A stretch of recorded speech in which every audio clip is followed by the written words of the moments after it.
এখানে বলেছে A plus one by A minus three equal to 5 হলে A minus three whole cube plus one by A minus three কিউবের whole কিউবের মান কত নির্ণয় করতে বলেছে।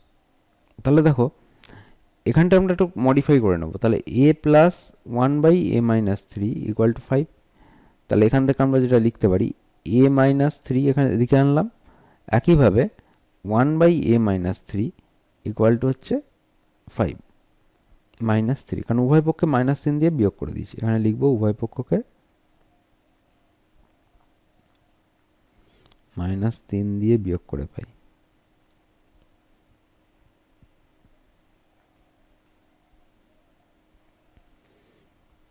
বা এবার উভয় পক্ষকে হোল কিউব করে দেবো, ঘন করে দেবো।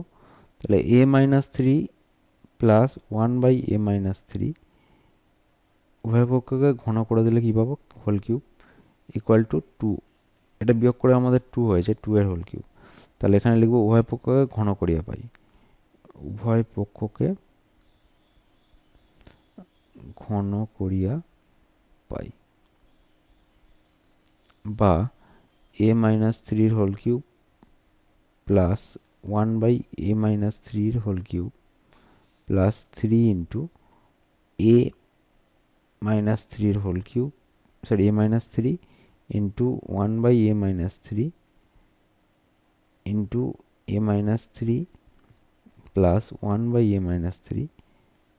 এখানে এই যে সূত্রটা অ্যাপ্লাই করলাম এটা কিন্তু এ প্লাস বি এর হোল কিউবের সূত্র, যেটা অল্টারনেটিভ হিসাবে ব্যবহার করি আমরা। সেটা হচ্ছে A cube plus B cube plus three A B into A plus B.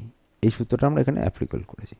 এবার দেখো এখানে যেটা বেরোবে সেটা হচ্ছে এ মাইনাস থ্রির whole cube plus one by, এখানে সমান সমান কিন্তু 8 আছে, ওয়ান বাই এ মাইনাস থ্রির হোল কিউব, আর এই দুটো কেটে যাচ্ছে এই টার্ম দুটো।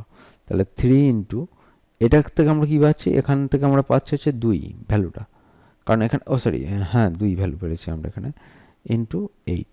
তাহলে এই 3 দুগুণে 6 হলো ইকুয়াল টু 8। এখানে 3 দুগুণে 6 হলো, 6টার দিকে চলে আসবে।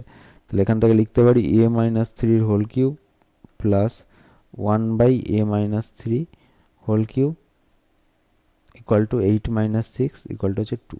তাহলে 2 হচ্ছে আমাদের অ্যান্সার।